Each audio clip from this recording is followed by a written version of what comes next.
오신 여러분을 진심으로 환영합니다. 우리 앞뒤 그리고 옆에 계신 성도님들과 함께 인사하도록 하겠습니다. 주님만 예배합시다 라고 인사하겠습니다. 네, 아멘. 주님만 예배하기 바랍니다. 세계 7대 불가사의가 있습니다. 세계 7대 불가사의는 이집트의 피라미드, 그리고 로마의 콜로세움, 요르단의 고대 도시인 페트라, 그리고 인도의 타지마할, 그리고 중국의 만리장성이 있고, 페루의 마추픽추라는 잉카의 유적지가 있고, 그리고 브라질에 있는 예수상이 있습니다. 사람이 만들었다고 보기에는 엄청난 규모의 어떤 건축물이죠. 현대판 불가사의가 있다고 합니다. 하늘에 있는 별 따기, 장가간 아들 내 편 만들기, 스님 머리에 핀 꼽기, 은퇴한 남편 존경하기, 이렇게 네 가지의 불가사의, 현대판 불가사의가 있다고 합니다. 예수 믿는 자들에게도 불가사의가 있다고 합니다. 뭐냐면 어려운 상황 속에서도 하나님을 진짜 믿기라고 합니다. 어려운 상황에도 하나님을 진짜 믿기, 정말 불가사의죠. 어려운 상황 가운데서도 내가 믿음을 지킬 수 있을까? 여러분 중에 혹시 어려운 상황인데도 불구하고 이 자리에 오신 것만으로도 하나님께서 은혜를 주실 줄로 믿습니다. 그리고 하나님께서 오늘 그 어려움을 축복으로 바꾸실 줄로 믿습니다.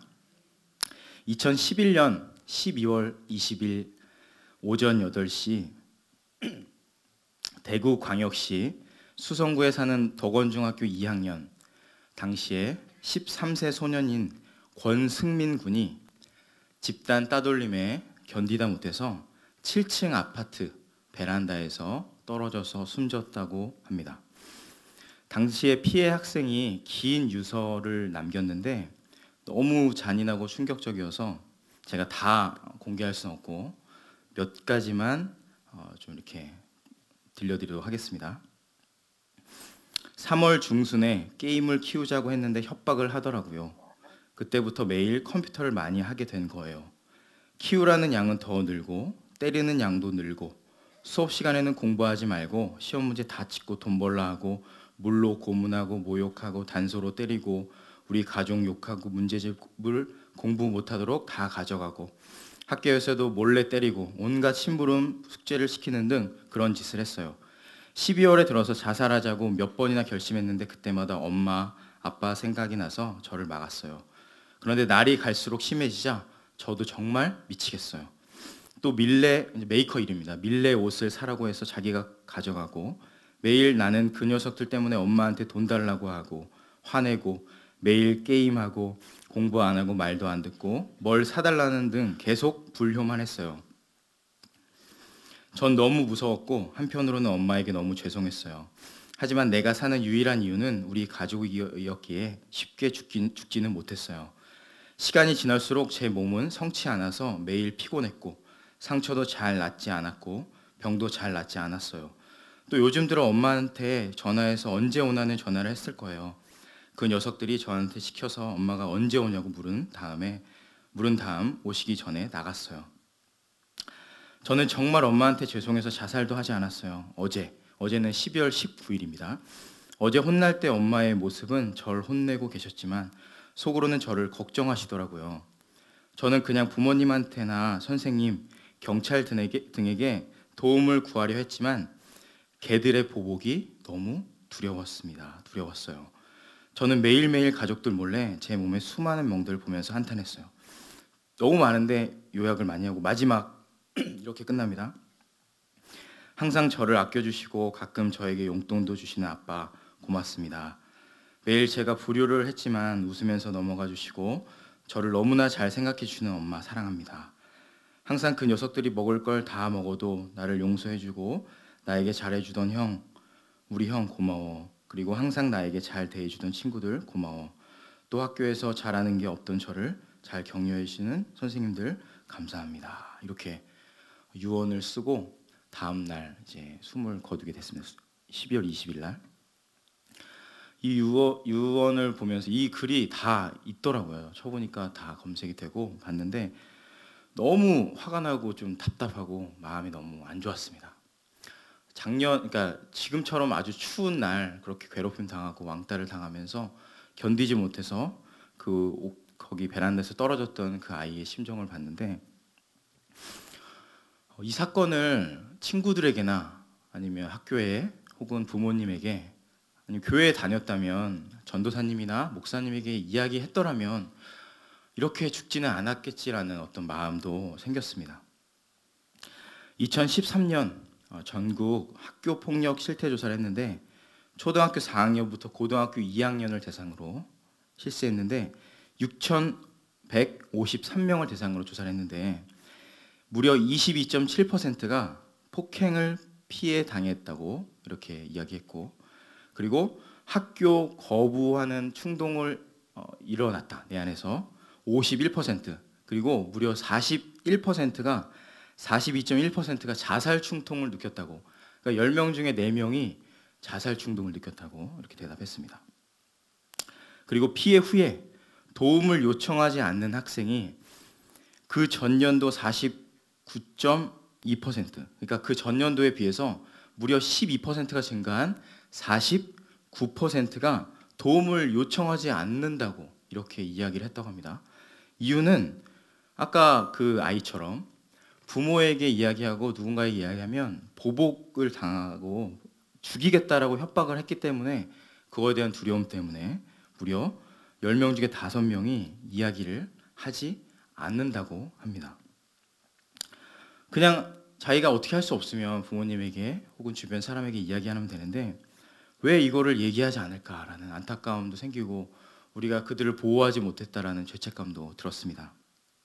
그런데 가만히 생각해 보니까 인간은 내 스스로 무언가를 하려고 하는 존재라는 걸 좀 깨닫게 됐습니다.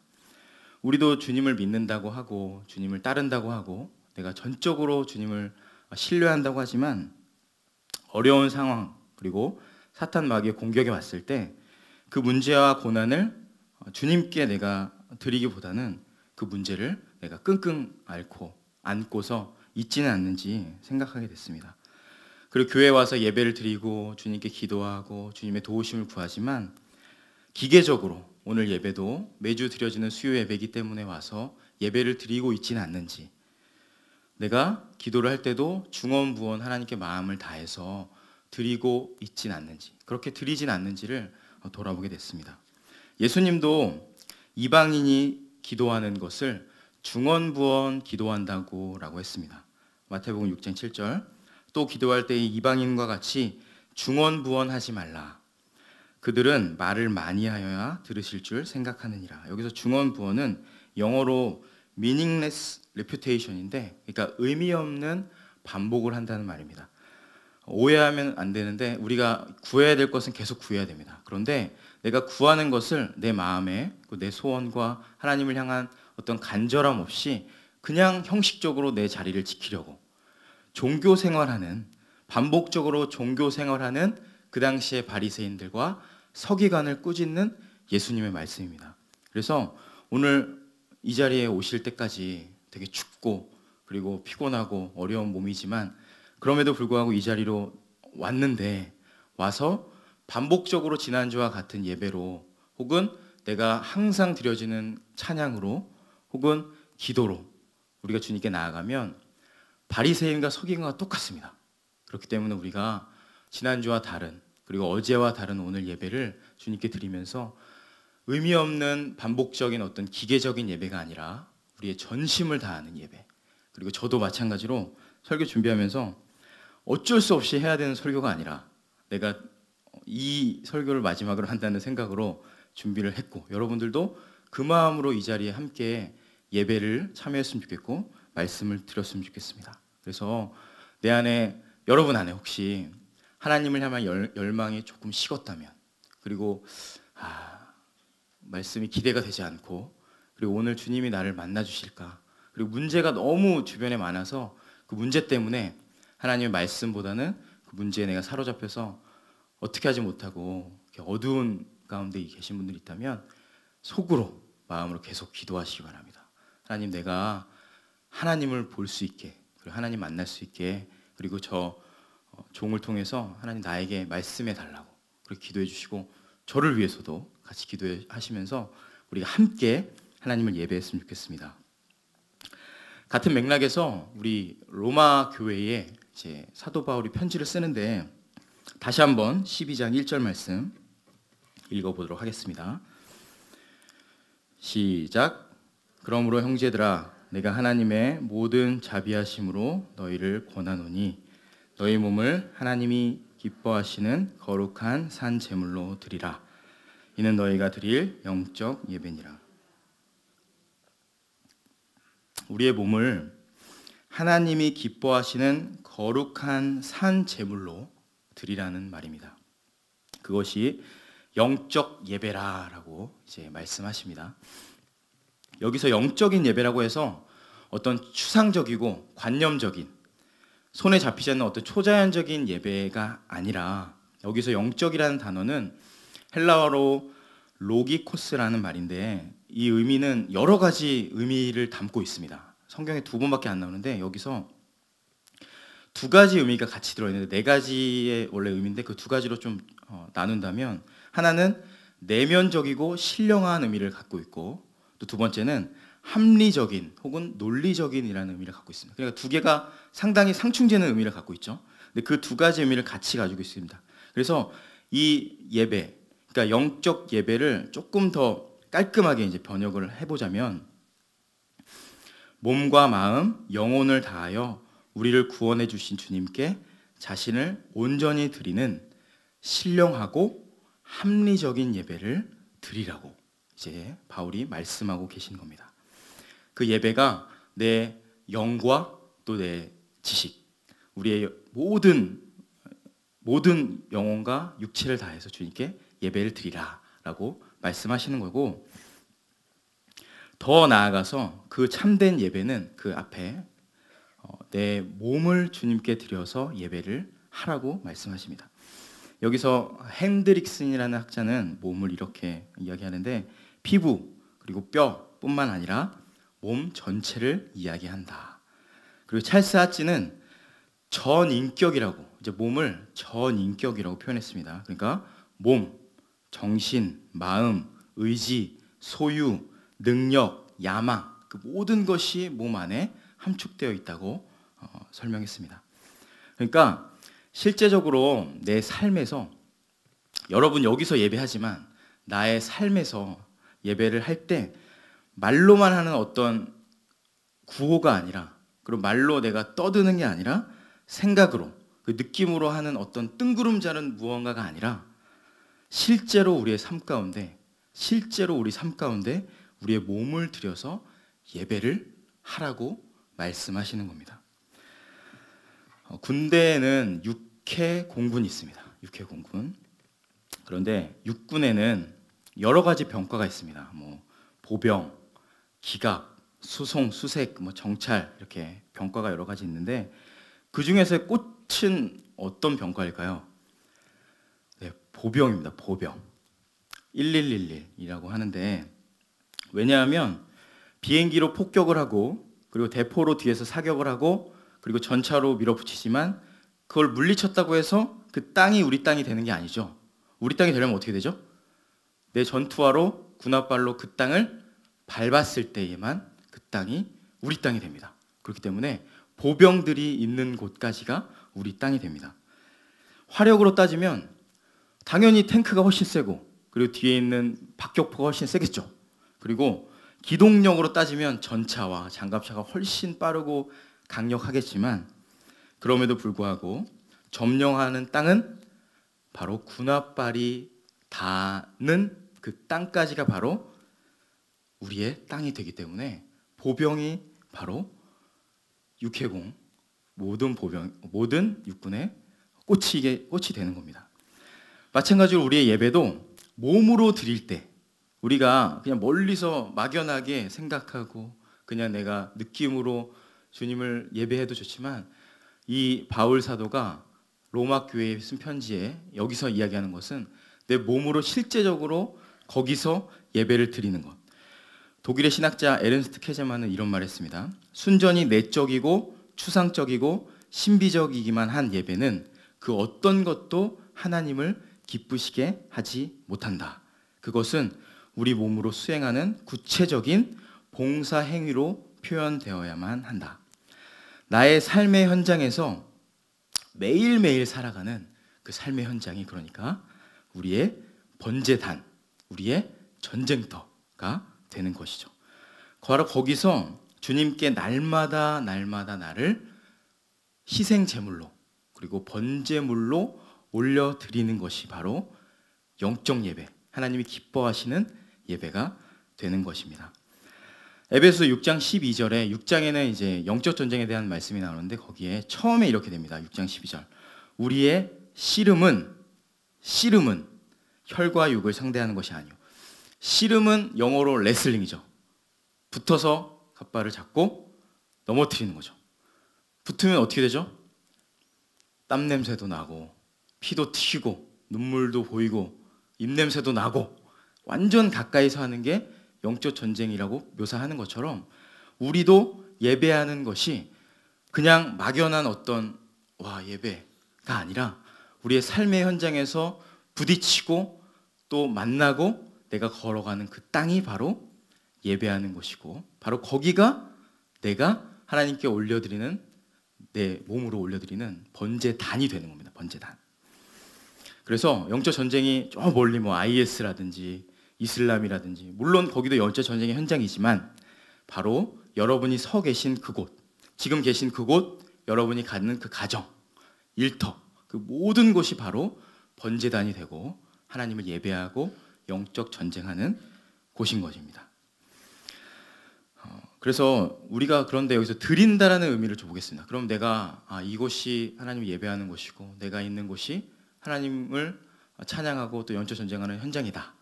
그런데 내가 드린다라는 의미를 다시 말씀 보시면 형제들아 내가 하나님께 모든 자비하심으로 권하노니 너희 몸을 아까 말씀드렸죠? 내가 실제적인 몸을 하나님이 기뻐하시는 거룩한 산 제물로 드리라라는 이 말씀, 이 좀 단어를 보겠습니다.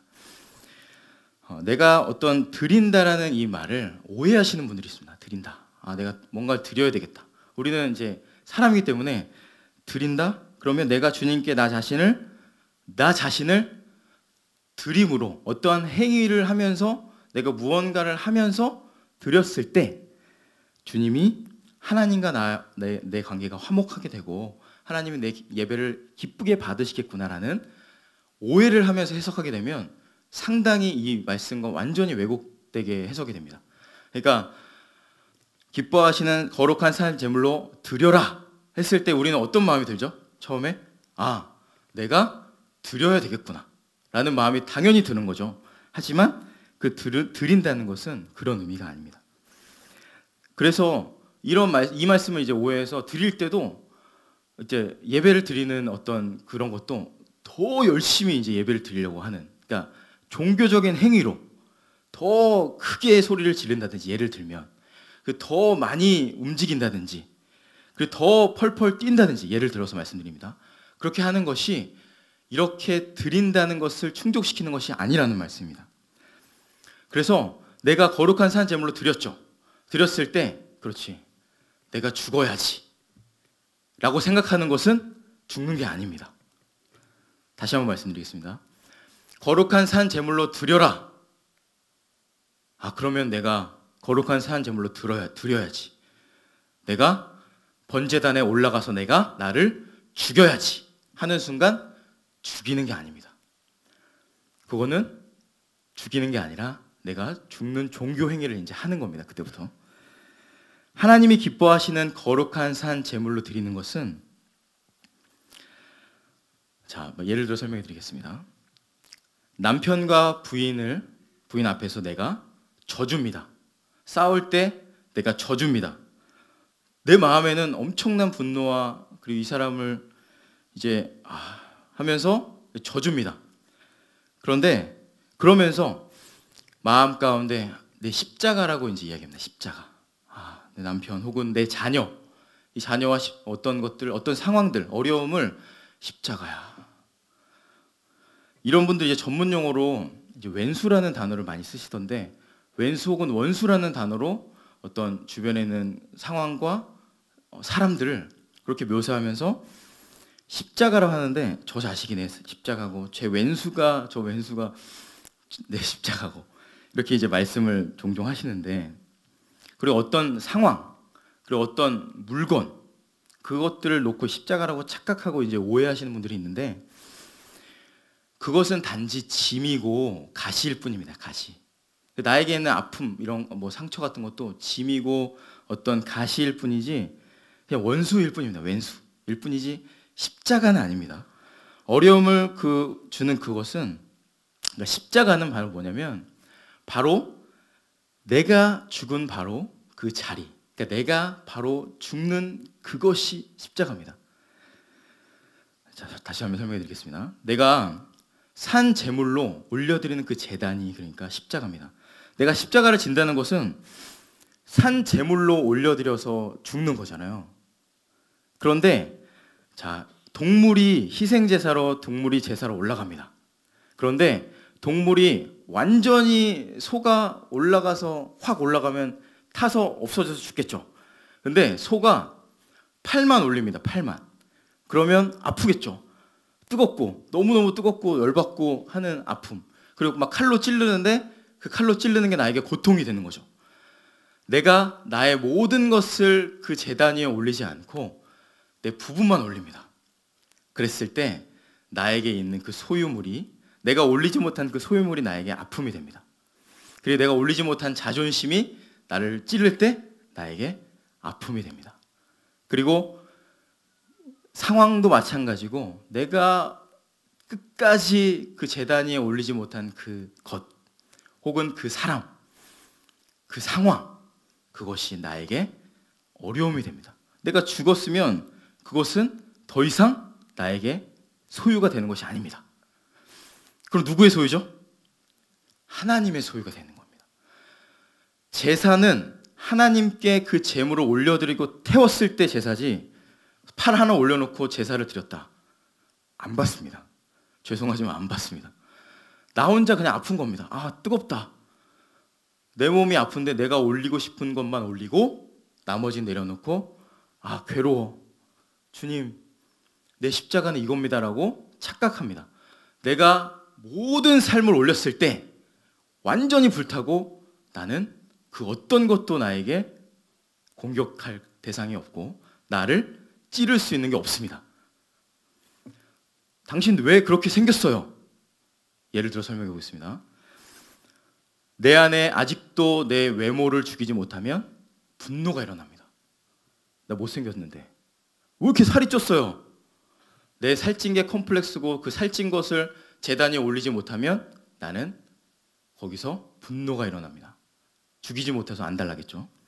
완전히 굴복시키는 것, 들이다라는 말은 헬라어로 파리스템인데, 완전히 굴복시키고 권리를 완전 포기하는 겁니다. 그러니까 죽는 겁니다. 그러니까 죽는 겁니다. 완전히 죽는 것. 나에 대해서, 내 존재에 대해서, 소유에 대해서 주님, 저에게 권리가 없습니다, 말로 하는 게 아니라 내가 그 모든 소유와 모든 존재를 그 제단 위에 올리고 죽는 겁니다. 죽는 거. 욕망, 정력, 자원, 의지, 감정, 생각, 소유, 능력, 야망, 정신, 자존심, 좀 더 구체적으로 자식, 명예, 차, 외모, 건물, 재산, 나에게 있는 그 모든 것, 나 자신, 그걸 드리는 것이 거룩한 산 제물로 드리는 겁니다. 그때 하나님이 우리를 기쁘게 받으시는 영적인 예배가 그때 되는 겁니다. 제단 위에 올라간 것 같긴 한데, 내가 주님을 만난 것 같긴 한데, 그리고 내가 십자가를 나 사랑하는데, 십자가를, 그리고 주님을 나는 사랑하는데 왜 아프지? 내 자존심을 건들 때, 당신 설교 못하잖아요, 저에게 얘기할 때. 왜 힘들지? 내가 죽지 못해서입니다. 내가 죽으면 그 어떤 것도 분노와 수치심과 두려움과 염려와 근심과 걱정이 없습니다. 내가 죽었으니까. 십자가를 통과했을 때 내가 진정으로 살아가는 겁니다. 그래서 여기에 산 제물이라고 말씀하는 겁니다. 죽었지만 살아가는 겁니다. 그러면 어떻게 해야 됩니까? 내가 죽었으면 뭐 그냥 집에서 있으면 됩니까? 라고 이제 말씀할 수도 있겠지만, 히브리서 10장 26절에 이런 말씀이 있습니다. 다시 속죄하는 제사가 없다라고 말씀하십니다. 그러니까 이미 예수님께서 죽으신 거고, 내가 그러니까 억지로 막 내가 죽으려고 하는 게 아니라 예수님이 십자가에서 죽으셨기 때문에 우리는 그 희생제물이신 예수님을 보고 그 십자가를 바라보고 거기에 참여하는 겁니다. 그 십자가에. 어떻게 참여할까요? 어렵게 생각하면 안 됩니다. 내가 막 십자가 또 사와가지고 지고 이게 아니라 나는 죽었습니다. 나 윤요한은 여러분에게 가장 연약한 게 있습니다.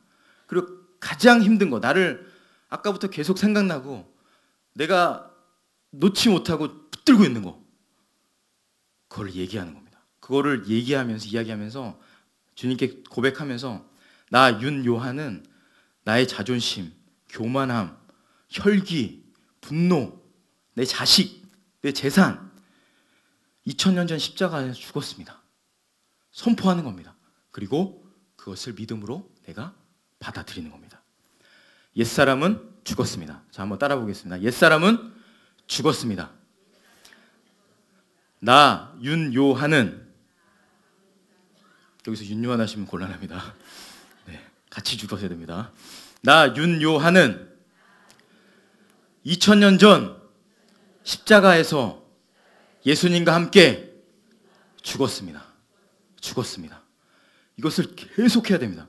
이것을 하는 것이 내가 주님께 드리는 것이고, 내가 포기하고 일부러 포기하는 게 아닙니다. 죽었다고 하기 때문에 다른 건 다 포기가 되는 겁니다. 죽게 되는 거예요. 그러니까 나는 죽었습니다. 옛사람 죽었습니다. 그리고 동시에 마틴 로이드 존스 목사님이 진정한 제자도는 몸의 행실을 죽이는 것과 동시에 두 가지입니다. 적극적으로 드리는 것 둘 다 포함된다. 다시 말씀드리겠습니다. 몸의 행실을 죽이는 것과, 방금 말씀드렸죠? 죽이는 것, 적극적으로 드리는 것 둘 다 포함됩니다. 도대체 무엇을 드려야 됩니까?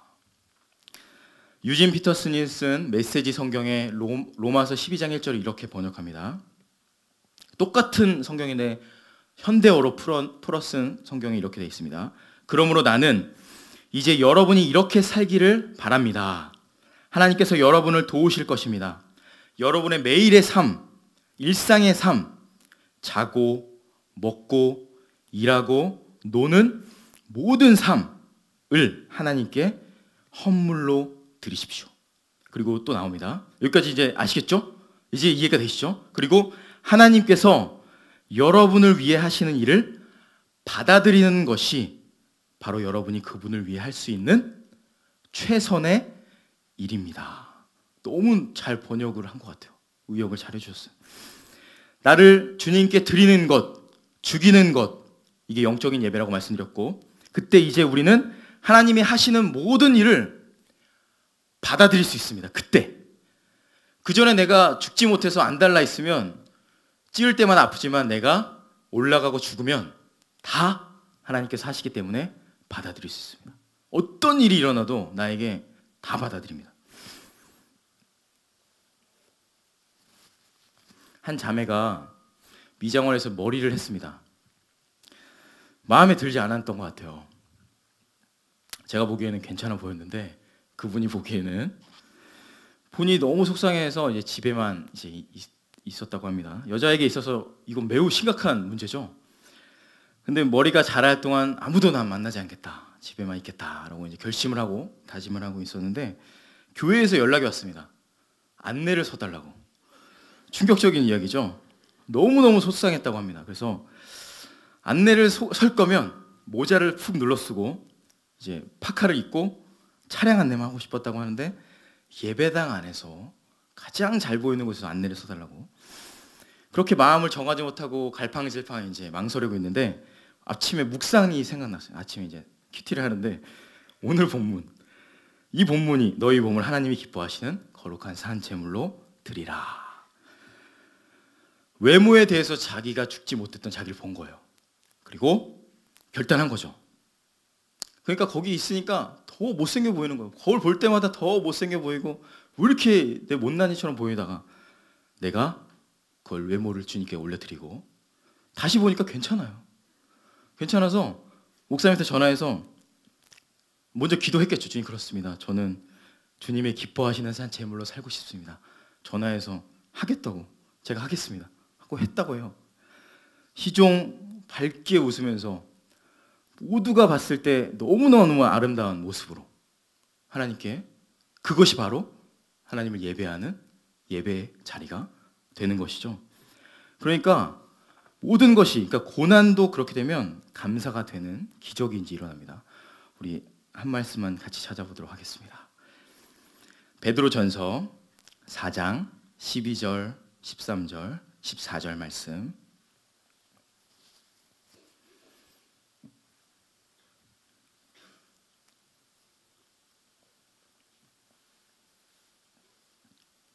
베드로전서 4장 12절, 13절, 14절 말씀입니다.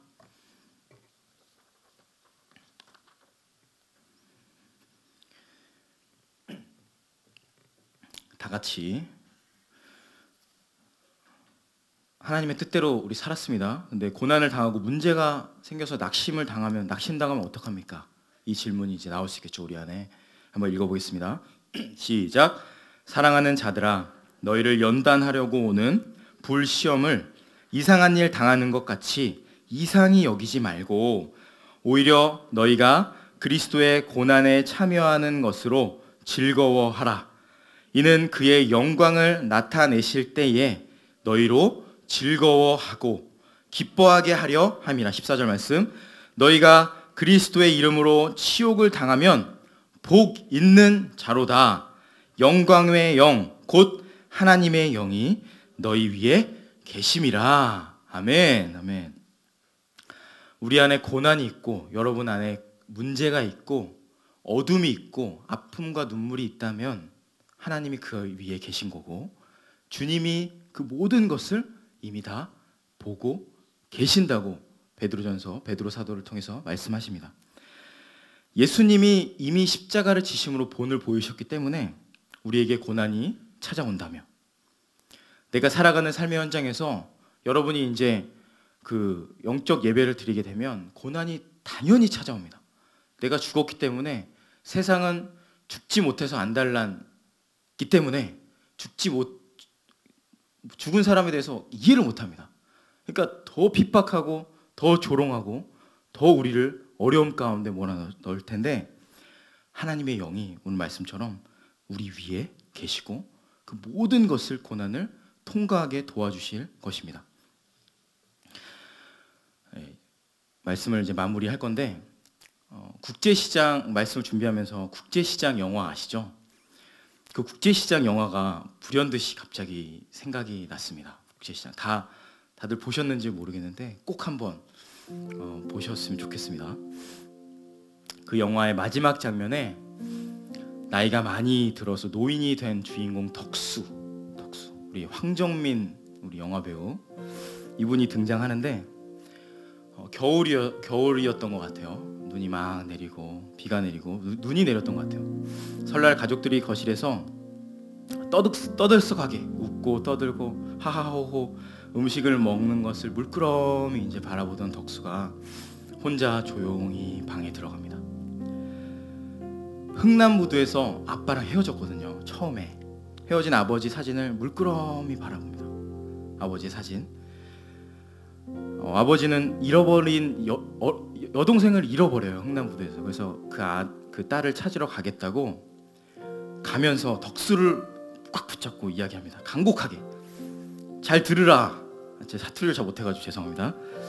내가 곧 따라간다. 가족들 잘 지키라. 연습을 좀 했어야 되는데 내 걱정 말고 이렇게 이제 부산 사투리인지 이미 노인이 된 덕수는 아버지의 이제 사진을 보면서 아버지에게 이야기하듯이 이제 속삭입니다.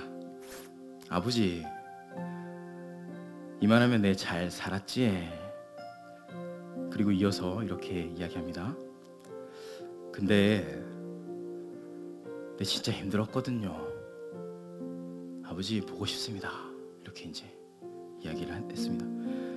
그 장면을 보는데 저만 그랬는지 모르는데 저도 왈칵 이제 눈물이 나오더라고요. 그리고 옆에 거기 계신 관객에서 이제 눈물도 닦으시고 또 콧물도 이렇게 닦으시고, 물론 아버지 어머니 생각도 났지만 그 엄청난 고난을 통과하시고 마지막에 하는 장면을 보면서 마치 제가 주님 앞에 섰을 때 제가 이제 주님께 이제 말하는 것 같더라고요. 주님, 주신 사명을 잘 감당하려고 많이 썼습니다. 저도 나름대로 잘 하려고 발버둥 쳤습니다. 근데 주님 너무 힘들었습니다 라고 이야기하는 제 모습을 이제 그 영화를 통해서 오버랩해서 보게 됐습니다.